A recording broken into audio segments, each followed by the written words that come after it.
ಪ್ರತಿ ಗ್ರಾಮ ಪಂಚಾಯತ್ ಮಟ್ಟದಲ್ಲಿ ಗ್ರಾಮಾಭಿವೃದ್ಧಿ ಯೋಜನೆ ಎನ್ನುವಂತಹ ಗ್ರಾಮದ ಸಂಪೂರ್ಣ ಅಭಿವೃದ್ಧಿಗೆ ಪೂರಕವಾದ ಕಾರ್ಯಕ್ರಮವನ್ನು ಅನುಷ್ಠಾನ ಮಾಡಲು ಧರ್ಮಸ್ಥಳದ ಧರ್ಮಾಧಿಕಾರಿಗಳು ಅದನ್ನ ಅನುಷ್ಠಾನ ಮಾಡಿ ಈಗಾಗಲೇ ಸುಮಾರು 40 ವರ್ಷದಿಂದ ಈ ಗ್ರಾಮಾಭಿವೃದ್ಧಿ ಯೋಜನೆ ಕೆಲಸ ಮಾಡುತ್ತಿದೆ. ಹಲವಾರು ಕೆಲಸವನ್ನ ಪೂಜ್ಯ ವೀರೇಂದ್ರ ಅವರ ಮಾರ್ಗದರ್ಶನದಲ್ಲಿ, ಧರ್ಮಸ್ಥಳದ ಧರ್ಮಾಧಿಕಾರಿಯವರ ಮಾರ್ಗದರ್ಶನದಲ್ಲಿ ಒಂದು ಕಡೆ ಆರ್ಥಿಕವಾಗಿ ಸಬಲೀಕರಣ ಮಾಡಲಿಕ್ಕೆ ಪ್ರಗತಿ ಬಂಧು ಸ್ವಸಹಾಯ ಸಂಘಗಳ ರಚನೆ,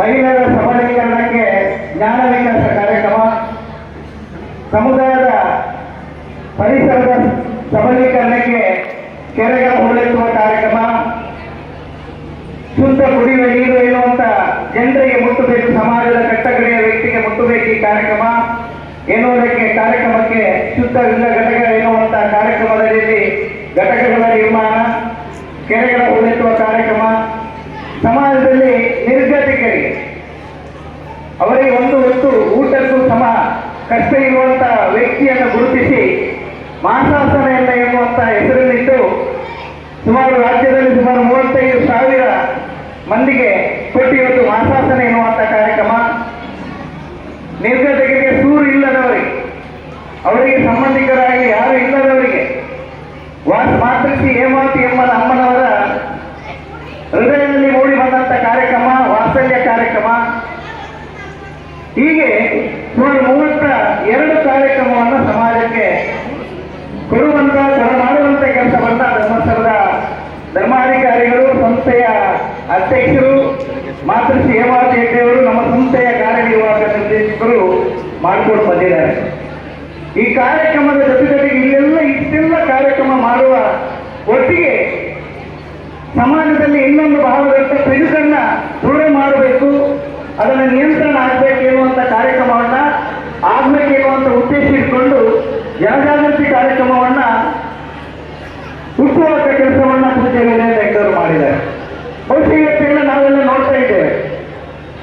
ಗಾಂಧಿ ಸ್ಮೃತಿ ಕಾರ್ಯಕ್ರಮ, ನವಜೀವನ ಸಮಿತಿಯ ಸದಸ್ಯರಿಗೆ ಅಭಿನಂದನಾ ಕಾರ್ಯಕ್ರಮ, ಇಡೀ ರಾಜ್ಯದಲ್ಲಿ ಕಳೆದ 25-30 ವರ್ಷದಿಂದ ಸುಮಾರು 1890 ಮಧ್ಯವರ್ತಿ ಶಿಬಿರಗಳನ್ನು ಮಾಡಿ ಸುಮಾರು 1,60,000 ಸದಸ್ಯರನ್ನ ಆ ಶಿಬಿರಕ್ಕೆ ಸೇರ್ಪಡೆಗೊಳಿಸಿ ಇವತ್ತು ನಿಮ್ಮ ಮುಂದೆನೇ ಒಬ್ಬರು ನಮ್ಮ ನವಜೀವನ ಸಮಿತಿಯ ಸದಸ್ಯರ ಅನುಭವವನ್ನು ಹಂಚಿಕೊಂಡರು. ವೃತ್ತಿಯಲ್ಲಿ KSRTC ಡ್ರೈವರ್ ಆದರೂ ಕೂಡ ಅವರ ದುಷ್ಟತೆಗೆ ಬಲಿಬಿಟ್ಟು ಇವತ್ತು ಏನು ಅವರು ತನ್ನ ಬದಲಾವಣೆಯನ್ನು ಕಂಡುಕೊಂಡಿದ್ದಾರೆ ಅನ್ನೋ ಬಗ್ಗೆ ತಮ್ಮ ಮುಂದೆ ಮಾತಾಡಿದ್ದಾರೆ. ಸುಮಾರು 1,80,000ಕ್ಕಿಂತ ಮೇಲ್ಪಟ್ಟ ನವಜೀವನ ಸಮಿತಿಯ ಸದಸ್ಯರನ್ನು ಕುರಿತದಿಂದ ಬಿಟ್ಟು ಇವತ್ತು ಸಮಾಜದ ಮುಖ್ಯ ವಾಹಿನಿಗೆ ತಂದಂತ ಒಬ್ಬ ದೇಶದಲ್ಲಿ ಯಾರಾದರೂ ಒಬ್ಬ ವ್ಯಕ್ತಿ ಇದ್ರೆ ಅದು ಪೂಜ್ಯ ಡಾಕ್ಟರ್ ಶ್ರೀ ವೀರೇಂದ್ರ ಹೆಗ್ಡೆಯವರು ನಾನು ಹೇಳಲಿಕ್ಕೆ ಬಯಸ್ತೇನೆ. ಬಹುಶಃ ಇಂಥ ಹಲವಾರು ಕಾರ್ಯಕ್ರಮವನ್ನ ಧರ್ಮಸ್ಥಳದ ಧರ್ಮಾಧಿಕಾರಿಗಳು ಮಾಡಿಕೊಂಡು ಬಂದಿದ್ದಾರೆ. ದುಶ್ಚಟ ಮುಕ್ತ ಸಮಾಜ ನಿರ್ಮಾಣ, ಮಧ್ಯವರ್ತಿಗಳ ಶಿಬಿರ, 120 ತಂಡಗಳ ರಚನೆ ನಮ್ಮ ಸರ್ಕಾರದಲ್ಲಿ ಇದೆ. NDRF ಎನ್ನುವಂತ ಕಾರ್ಯಕ್ರಮ ಇದೆ. ಆದರೆ ಧರ್ಮಸ್ಥಳದ ಪೂಜ್ಯರ ಆಶಯದಂತೆ ನಮ್ದು ಒಂದು ಸೇವೆ ಜನರಿಗೆ ಮುಟ್ಟಬೇಕು ಎನ್ನುವಂತ ಉದ್ದೇಶದಿಂದ 120 ತಂಡವನ್ನು ರಚನೆ ಮಾಡಿದ್ದಾರೆ. ನಮ್ಮ ಈ ಜಿಲ್ಲೆಯಲ್ಲಿ ಸುಮಾರು 1,500 ಸ್ವಯಂ ಸೇವಕರಿಂದಲೇ ನಾವು ಕೆಲಸ ಮಾಡ್ತಿದ್ದೇವೆ. ಅದೇ ರೀತಿ ಕೆರೆಗಳನ್ನು ಹೂಳೆತ್ತುವಂಥದ್ದು ಬಹುಶಃ ಇದು ಸಾಮಾನ್ಯದ ಕೆಲಸ ಅಲ್ಲ. ಈ ಕಾರ್ಯಕ್ರಮದಲ್ಲಿ ನಾನು ಉಲ್ಲೇಖ ಮಾಡಲೇಬೇಕು. ಯಾಕೆಂತ ಹೇಳಿದರೆ ಮಹಾತ್ಮ ಗಾಂಧೀಜಿಯವರು ಹೇಳಿದಂತ ಮಾತು, ರಾಮರಾಜ್ಯದ ಕನಸನ್ನು ಕಟ್ಟಂತ ಮಹಾತ್ಮ ಗಾಂಧೀಜಿಯವರು ಈಗಿನ ಪೂಜ್ಯ ವೀರೇಂದ್ರ ಹೆಗ್ಡೆಯವರು ಕೂಡ ಆ ರಾಮರಾಜ್ಯ ಕಟ್ಟುವಂತ ಕೆಲಸವನ್ನ ಪ್ರಯತ್ನವನ್ನ ಪ್ರಾಮಾಣಿಕವಾಗಿ ಮಾಡ್ತಾ ಇದ್ದಾರೆ ಅಂತ ಹೇಳಲಿಕ್ಕೆ ನಾನು ಬಯಸ್ತೇನೆ. ಆದ್ದರಿಂದ ಇವತ್ತು ಸುಮಾರು ನಮ್ಮ ಈ ಜಿಲ್ಲೆಗೆ ನಾನು ಹೇಳಬೇಕಾದ್ರೆ ಸುಮಾರು 29 ಕೆರೆಗಳನ್ನು ಹೂಳೆತ್ತಿ ನನಗೆ 4 ಜಿಲ್ಲೆ ಬರುತ್ತೆ. ಬೀದರ್ ಆಗಿರ್ಬೋದು, ಗುಲ್ಬರ್ಗ ಆಗಿರ್ಬೋದು, ಯಾದಗಿರಿ ಆಗಿರ್ಬೋದು, ವಿಜಯಪುರ ಜಿಲ್ಲೆ ಆಗಿರ್ಬೋದು. ಸುಮಾರು 69 ಕೆರೆಗಳನ್ನು ಹೂಳೆತ್ತಿ ಅದನ್ನ ಸಮಾಜಕ್ಕೆ, ಆ ಊರಿನರಿಗೆ ಅರ್ಪಣೆ ಮಾಡಿದ ಕೀರ್ತಿ ಅದು ಪೂಜ್ಯ ವೀರೇಂದ್ರ ಹೆಗ್ಡೆಯವರಿಗೆ ಸಲ್ಲಬೇಕಾಗುತ್ತೆ. ಇಂಥ ಹಲವಾರು ಸಮಾಜಮುಖಿ ಕಾರ್ಯಕ್ರಮವನ್ನ ಧರ್ಮಸ್ಥಳದ ಧರ್ಮಾಧಿಕಾರಿ ಪೂಜ್ಯ ವೀರೇಶ್ ಅವರು ಮಾಡ್ತಾ ಬಂದಿದ್ದಾರೆ. ಸ್ವಸಹಾಯ ಸಂಘ ರಚನೆ ಮಾಡಿದ್ದಾರೆ. ಆರ್ಥಿಕವಾಗಿ ಸಬಲೀಕರಣ ಆಗಿ ಬ್ಯಾಂಕಿನೊಟ್ಟಿಗೆ ಟೈಅಪ್ ಮಾಡಿಕೊಂಡು ಇಲ್ಲಿ ನಮ್ಮ ಬ್ಯಾಂಕ್ ಆಫ್ ಬರೋಡದೊಂದಿಗೆ ಇಲ್ಲಿ SBI ಬ್ಯಾಂಕಿನ ನಿರ್ದೇಶಕರು ನಮ್ಮೊಟ್ಟಿಗೆ ಕೂತಿದ್ದಾರೆ.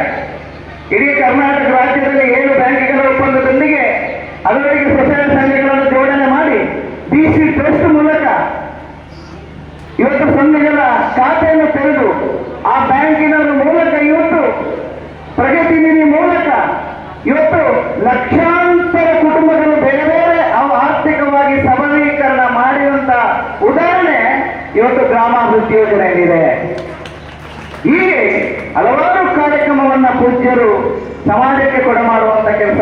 ಧರ್ಮಸ್ಥಳದಲ್ಲಿ ಧರ್ಮಪೀಠದಲ್ಲಿ ಕೂತ್ಕೊಂಡು ಹಲವಾರು ದಾನ ಧರ್ಮಗಳನ್ನು ಮಾಡುವುದರ ಮೂಲಕ ಅನ್ನದಾನ, ಅಭಯದಾನ, ವಸ್ತ್ರದಾನ, ವಿದ್ಯಾದಾನ ಇರುವಂತ ಪಂಚದಾನಗಳಿಗೆ ಹೆಸರುವಾದಂತ ಒಂದು ಪುಣ್ಯ ಕ್ಷೇತ್ರ ಇಡೀ ರಾಜ್ಯದಲ್ಲಿ, ಇಡೀ ದೇಶದಲ್ಲಿ ಏನಾದರೂ ಇದ್ರೆ ಅದು ಪೂಜ್ಯ ವೀರೇಂದ್ರವರ ಶ್ರೀ ಕ್ಷೇತ್ರ ಧರ್ಮಸ್ಥಳ ಅಂತ ನಾನು ಬಹಳ ಹೆಮ್ಮೆಯಿಂದ ಹೇಳ್ಕೊಳ್ಳಿಕ್ಕೆ ನಾನು ಬಯಸ್ತೇನೆ. ಹೀಗೆ ಹಲವಾರು ಕಾರ್ಯಕ್ರಮ ಮಾತಾಡಲಿಕ್ಕೆ ಸಮಯ ಇದೆ, ಕಡಿಮೆ ಇದೆ. ಅದಕ್ಕೆ ಬೇಕಾಗಿ ಇವತ್ತು ಬಹಳ ದೊಡ್ಡ ಕ್ರಾಂತಿಯನ್ನ, ಮೌನ ಕ್ರಾಂತಿಯನ್ನ, ಮೌನ ಸಾಧನೆಯನ್ನ, ಮೌನ ಬದಲಾವಣೆಯನ್ನ, ಮೌನ ಬೆಳವಣಿಗೆಯನ್ನ ಮಾಡುವುದರ ಮೂಲಕ ಸಮಾಜದ ಕಟ್ಟ ಕಡೆಯ ವ್ಯಕ್ತಿ ಕೂಡ ಅವನ ಅಸಾಮಾನ್ಯ, ಸಾಮಾನ್ಯ ಅಲ್ಲ, ಎಲ್ಲರಂತೆ ನಾನು ಎನ್ನುವಂತ ಮುಖ್ಯ ವಾಹಿನಿಗೆ ತರುವಂತ ಒಂದು ಪ್ರಾಮಾಣಿಕ ಪ್ರಯತ್ನವನ್ನ ಈ ಗ್ರಾಮಾಭಿವೃದ್ಧಿ ಯೋಜನೆ ಮಾಡ್ತಿದೆ ಅಂತ ಹೇಳಿ ಬಹುಶಃ ಇವತ್ತು ಬಹಳ ಒಳ್ಳೆಯ ಕಾರ್ಯಕ್ರಮವನ್ನ ನಮ್ಮ ಜನಜಾಗೃತಿ ವೇದಿಕೆ ಗುಲ್ಬರ್ಗ ಜಿಲ್ಲೆಯವರು ಆಯೋಜನೆ ಮಾಡಿದ್ದಾರೆ. ಅವರೆಲ್ಲರಿಗೆ ಮತ್ತೊಮ್ಮೆ ನೋಡಿ, ಇಷ್ಟು ಜನ ಜನಜಾಗೃತಿ ವೇದಿಕೆ ಪದಾಧಿಕಾರಿಗಳಲ್ಲಿ ಕೂತಿದ್ದಾರೆ, ಬಾಬು ನಮ್ಮ ಅಧ್ಯಕ್ಷರಿದ್ದಾರೆ, ಅನಿಲ್ ದಾಂಗೆ ಅವರಿದ್ದಾರೆ, ಎಲ್ಲರ ಹೆಸರನ್ನು ಹೇಳ್ಕೊಳ್ಳಿಕ್ಕೆ ನಮ್ಮ ಸುಧಾಕರ್ ಕರ್ಲವರಿದ್ದಾರೆ, ನಮ್ಮ ಮೇಡಮ್ ಇದ್ದಾರೆ. ಇವರೆಲ್ಲ ಸಾಮಾನ್ಯ ವ್ಯಕ್ತಿ ಅಲ್ಲ, ಬೇರೆ ಬೇರೆ ಕೆಲಸದ ಒತ್ತಡ ಇದೆ ಅವರಿಗೆ, ದಿನವಹಿ ಬೇರೆ ಬೇರೆ ಕೆಲಸ ಇದೆ. ಆದರೂ ಪೂಜ್ಯ ವೀರೇಂದ್ರ ಹೆಗ್ಗಡೆ ಹಾಕಿದಂತ ಜನಜಾಗೃತಿ ಕಾರ್ಯಕ್ರಮದಲ್ಲಿ ನಮ್ದು ಒಂದು ಪ್ರಾಮಾಣಿಕ ಅಗಲಿ ಸೇವೆ ಮುಟ್ಲಿ ಅಂತ ಹೇಳಿ ನಿಮ್ಮ ಸೇವೆಗೆ ಇಂಥ ಗಣ್ಯರ ಮುಂದೆ ಬಂದು ನಿಂತಿದ್ದಾರೆ. ಅವರಿಗೆ ದೊಡ್ಡ ಚಪ್ಪಾಳೆ ನೀವು ಕೊಡಬೇಕು ಅಂತ ನಾನು ಹೇಳಲಿಕ್ಕೆ ಬಯಸ್ತೇನೆ. ಆದ್ದರಿಂದ ತಾವೆಲ್ಲರೂ ಸೇರಿಕೊಂಡು ಸಮಾಜವನ್ನು ಬದಲಾವಣೆ ಮಾಡುವ. ಇನ್ನೊಂದು ಮಾತು ಹೇಳಲಿಕ್ಕೆ ನಾನು ಬಯಸ್ತೇನೆ. ನನ್ನ ಪ್ರಾದೇಶಿಕ ಕಚೇರಿ ವ್ಯಾಪ್ತಿಯಲ್ಲಿ ಈ ವರ್ಷ ಶಾಲೆಗಳಿಗೆ ಜ್ಞಾನದೀಪ ಶಿಕ್ಷಕರನ್ನು ಕೊಟ್ಟಿದ್ದಾರೆ. ಸುಮಾರು ರಾಜ್ಯದಲ್ಲಿ 1,000 ಜ್ಞಾನದೀಪ ಶಿಕ್ಷಕರನ್ನು ಕೊಟ್ಟಿದ್ದಾರೆ. ನಮ್ಮ 4 ಜಿಲ್ಲೆಯಲ್ಲಿ ಸುಮಾರು 106 ಜ್ಞಾನದೀಪ ಶಿಕ್ಷಕರನ್ನು ಕೊಟ್ಟಿದ್ದಾರೆ. ಅರ್ಥ ಮಾಡಿಕೊಳ್ಳಿ, ಎಲ್ಲಿ ಶಿಕ್ಷಕರ ಕೊರತೆ ಇದೆ, ಆ ಶಿಕ್ಷಕರ ಕೊರತೆಯಿಂದ ಶಾಲೆಯಲ್ಲಿ ಮಕ್ಕಳಿಗೆ ಶಿಕ್ಷಣದಲ್ಲಿ ವಂಚಿತರಾಗಲಿಕ್ಕೆ ಬಾರದು ಅಂತೇಳಿ ಇವತ್ತು ಆ ಜ್ಞಾನದೀಪ ಎನ್ನುವಂತ ಹೆಸರಿನಡಿಯಲ್ಲಿ ಶಿಕ್ಷಕರನ್ನು ಕೊಡುವಂತಹದ್ದು. ಧರ್ಮಸ್ಥಳದ ಧರ್ಮಾಧಿಕಾರಿ, ಧರ್ಮಸ್ಥಳದ ಗ್ರಾಮಾಭಿವೃದ್ಧಿ ಯೋಜನೆ ಎಲ್ಲ ಕಾರ್ಯಕ್ರಮವನ್ನ ಸಮಾಜಕ್ಕೆ ಕೊಡುವಂತ ಒಂದು ಪ್ರಾಮಾಣಿಕ ಪ್ರಯತ್ನ ಮಾಡ್ತಿದೆ ಎನ್ನುವುದರ ಮೂಲಕ ನನ್ನ ಮಾತನ್ನು ಮುಗಿಸ್ತಾ ಇದ್ದೇನೆ. ಜೈ ಗ್ರಾಮಾಭಿವೃದ್ಧಿ ಯೋಜನೆ.